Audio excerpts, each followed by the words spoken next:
अस्सलाम वालेकुम नाज़रीन, FSID न्यूज़ में आपका इस्तकबाल है। मैं मोहम्मद फारूक। पढ़ते हैं आज की ताज़ा खबर। महबूब नगर में टेम्ब्रिस बिल्डिंग इनाग्रेशन के लिए तेलंगाना कैबिनेट मिनिस्टर जनाब मोहम्मद अजहरुद्दीन साहब आ रहे हैं। उनके साथ फ़हीम कुरैशी और बहुत से लोग आ रहे हैं बल्कि इत्तला है।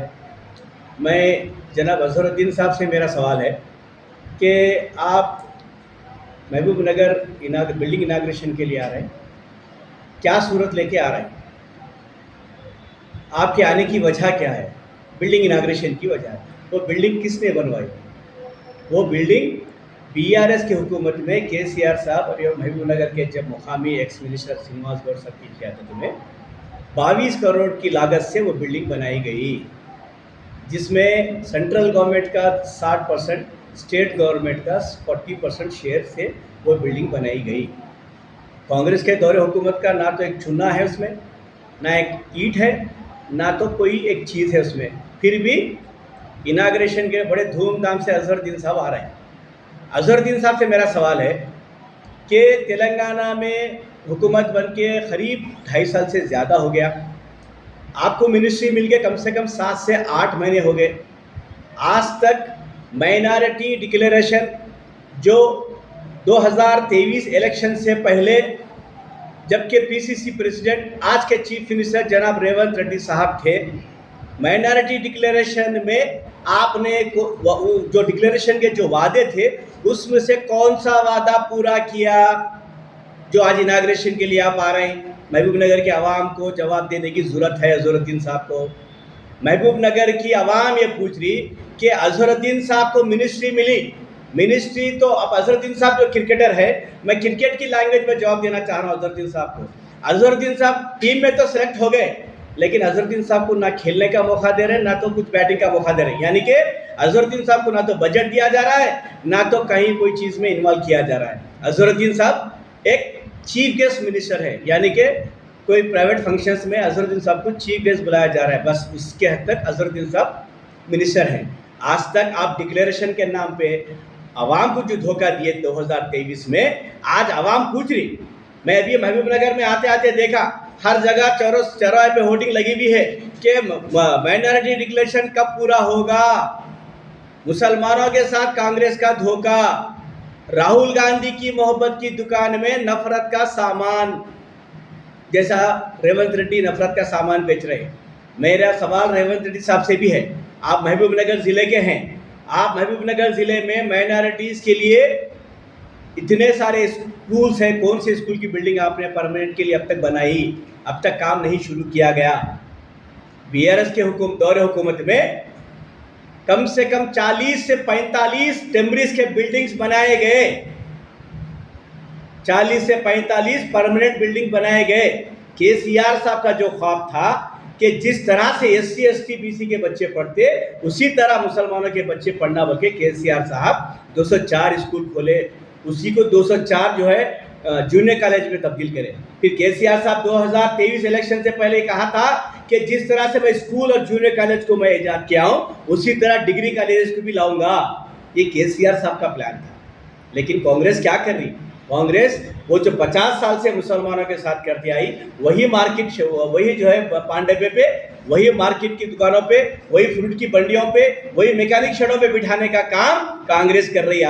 आज उस मीटिंग में जवाब देना कि माइनॉरिटी डिक्लेरेशन के नाम पे जो हम 4000 करोड़ जो बजट हम अलॉट करते बोले थे, हम नहीं कर सके, हम फेल हो गए। 1000 करोड़ हम सब्सिडाइज लोन देते बोले नौजवानों के लिए, हम नहीं दे सके, फेल हो गए। हम जो है मौलाना अबुल कलाम तालीम में तोहफा देते बोले, नहीं दे सके, हम फेल हो गए। मैं तेलंगाना के मुसलमानों के सामने शर्मिंदा हूँ बोल के अजहरुद्दीन का ये बयान आज आना, अगर वाकई आपके अंदर ज़मीर जिंदा है तो आज स्टेज पे बोलना महबूब नगर के आवाम को, क्योंकि आपने तेलंगाना के मुसलमानों को बेवकूफ़ बना के वोट हासिल किया। आज एक भी डिक्लेरेशन आपने पूरा नहीं किया। यही केसीआर साहब को किसी ने नहीं कहा कि मुसलमानों को पढ़ाने के लिए इदारे खोलो बोल के, मुसलमानों के लिए शादी मुबारक स्कीम लाओ बोल के कोई नहीं बोले, इमाम मौज़ूमों को हदिया दिया बोल के कोई नहीं बोले।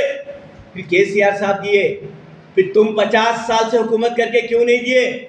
उसका जवाब दो मोहम्मद अजहरुद्दीन। आप सिर्फ क्या हो गया तेलंगाना में, मशहूर हो गई एक बात, फहीम कुरैशी साहब बॉलिंग कर रहे हैं, अजहरुद्दीन साहब बैटिंग कर रहे हैं, प्रैक्टिस, काम तो कुछ भी नहीं कर रहे, कोई काम नहीं हो रहा। तेलंगाना में कांग्रेस से मुसलमानों के ये 2.5 साल में क्या किया उसका जवाब दे बस। आपने इतने सारे मंथली जो है 10,000 से 12,000 इमाम मौजूम को देते बोले, दिए क्या? शादी मुबारक के तहत केसीआर साहब 1,116 रुपए दे रहे थे, आपने 1 तोला सोना देता बोल के आप जो है मुसलमानों को जो है ख्वाब दिखाया, क्या 1 तोला सोना दिए क्या? ऐसे कई चीज़ें हैं जो माइनॉरिटी डिक्लेरेशन के नाम पे धोखा दे के मुसलमानों के वोट हासिल करके हुकूमत में आए। और अजहरुद्दीन साहब को जो मिनिस्ट्री मिली, जो हमारे केटीआर साहब, हरीश राव साहब बार बार टोकते मजबूरन जुबली हिल्स इलेक्शन में एक जो है निशानी का गोश्त बोलते हैं उस तरह ला के रखा गया जुबली हिल्स में। अजहरुद्दीन साहब आज तक ना बजट लाने में कामयाब रहे, ना कोई डिक्लेरेशन के नाम पे कोई स्कीम लाने में कामयाब रहे। तो अजहरुद्दीन साहब से मेरा सवाल है कि आप डिक्लेरेशन के नाम पे जो बेवकूफ़ बनाए थे उसको एक्सेप्ट कर लो। यस, हम गलत वादे किए थे, हमसे नहीं हो रहा, हम माफ़ी चाहते बोले आवाम से माफ़ी मांगना, क्योंकि आज तक कोई स्कीम नहीं लाया।